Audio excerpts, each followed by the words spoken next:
जय हिंद दोस्तों, मैं एडवोकेट जितेंद्र कुमार और आज 76वां गणतंत्र दिवस है। आप सभी देशवासियों को 76वें गणतंत्र दिवस की हार्दिक शुभकामनाएं।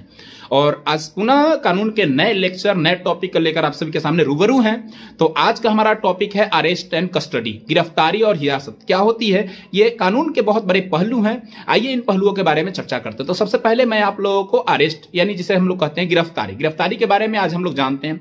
गिरफ्तारी कैसे कंडीशन में होती है और किस धारा का उपयोग करके किसी व्यक्ति को पुलिस गिरफ्तार कर सकती है। तो गिरफ्तारी उस कंडीशन में होती है जब किसी व्यक्ति ने किसी अपराध को किया है या किसी व्यक्ति पर उस अपराध को करने का शक हो, वैसी स्थिति में पुलिस उसे गिरफ्तार कर सकती है। साथ ही उस व्यक्ति द्वारा किए गए अपराध के सबूतों में या उसके जांच में किसी तरह की वो बाधा उत्पन्न कर सकता है, उसलिए उस व्यक्ति को गिरफ्तार किया जा सकता है। अब कानून की किस धारा का उपयोग करके किसी व्यक्ति को पुलिस गिरफ्तार कर सकती है, तो आज हमारे पास दो कानून हैं, एक पुराने वाले और एक नए वाले।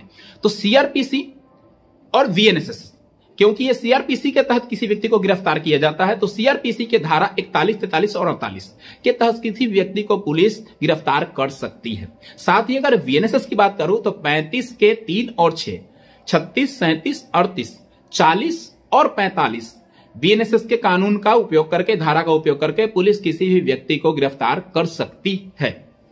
अगर मैं वही बात करूं हिरासत की, जिसे हम लोग कस्टडी कहते हैं, तो कस्टडी दो तरह की कस्टडी होती है। एक होती है जुडिशियल कस्टडी और एक होती है पुलिस कस्टडी। अब पुलिस कस्टडी में क्या होता है, पुलिस कस्टडी में किसी व्यक्ति को, जिस व्यक्ति को अरेस्ट किया जाता है, जिसने कोई अपराध किया है, उसे थाने में बंद किया जाता है। पुलिस कस्टडी में उस अपराधी को थाने में बंद किया जाता है। अब पुलिस कस्टडी को पुलिस रिमांड भी कहा जाता है।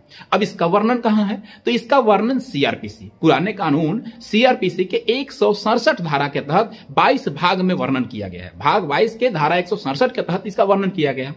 वही अगर मैं बात करूं वीएनएसएस की बात करूं तो इसको 187 धारा 187 के तहत वर्णन किया गया है कि किसी व्यक्ति को पुलिस हिरासत में ले सकती है और वो थाने में उसे बंद कर सकती है। अब किसी व्यक्ति को पुलिस अगर हिरासत में लेती है तो उसे 24 घंटे के अंदर उस व्यक्ति को मजिस्ट्रेट या न्यायालय के सामने पेश करना होता है सहशरीर। अगर इसकी मैं बात करूं, अगर भारतीय संविधान से इसको जोड़ के मैं बताऊं, तो भारतीय संविधान के भाग 3 मौलिक अधिकार जो है, मौलिक अधिकार के अगर अनुच्छेद, मौलिक अधिकार के धारा या अनुच्छेद आप 22 में अगर आप देखते हैं तो भाग 22 में वर्णन किया गया है 3 तरह के राइट। क्या क्या वर्णन किया गया, अगर व्यक्ति आपको अरेस्ट करने आती है तो व्यक्ति को अरेस्ट करने अगर पुलिस आती है तो पुलिस को अरेस्ट करने का कारण बताना होगा, चाहे वो कॉन्ग्रेजेबल ऑफेंस हो या नॉन कॉन्ग्रेजेबल ऑफेंस हो। जो भी ऑफेंस अगर उस व्यक्ति ने किया है तो अपराधी को अरेस्ट करने से पहले पुलिस को उसका कारण बताना होगा, किस वजह पर वो अरेस्ट उसे कर रहा है। साथ ही उस व्यक्ति को 24 घंटे के अंदर न्यायालय या फर्स्ट मजिस्ट्रेट के सामने उसे उपस्थित करना होगा। तीसरी चीज है, उस व्यक्ति के पास जो अपराधी है, उस व्यक्ति को अपने मनचाहा वकील को रखने का राइट बनता है, उसे अपने मनचाहे वकील को हायर कर सकता है। ये चीजें वर्णन आपके अनुच्छेद 22 में है, जो भाग 3 संविधान के। अधिक से अधिक जो पुलिस रिमांड होती है, पुलिस हिरासत जो होती है, वो 15 दिनों तक हो सकती है। 15 दिनों से ज्यादा पुलिस हिरासत नहीं होती है, ये कानून के दायरे के फिर बाहर हो जाती है। अगर वही जुडिशियल कस्टडी की बात कही जाए, जुडिशियल कस्टडी में होता है कि अगर पुलिस ने किसी व्यक्ति को गिरफ्तार किया है तो उसे रखा जाता है जेल के अंदर, ना कि थाने के अंदर। यानी जुडिशियल कस्टडी में पुलिस को व्यक्ति को कहां रखेगी पुलिस, वो उसे रखेगी जेल में रखेगी, ना कि उसे थाने में रखेगी। अब इसके अंदर भी 60 से 90 दिन की न्यायिक हिरासत होती है, जुडिशियल कस्टडी होती है। अब 60 दिन किसकी होती है, 90 दिन किसकी होती है, अधिक से अधिक की मैं सीमा बता रहा हूं।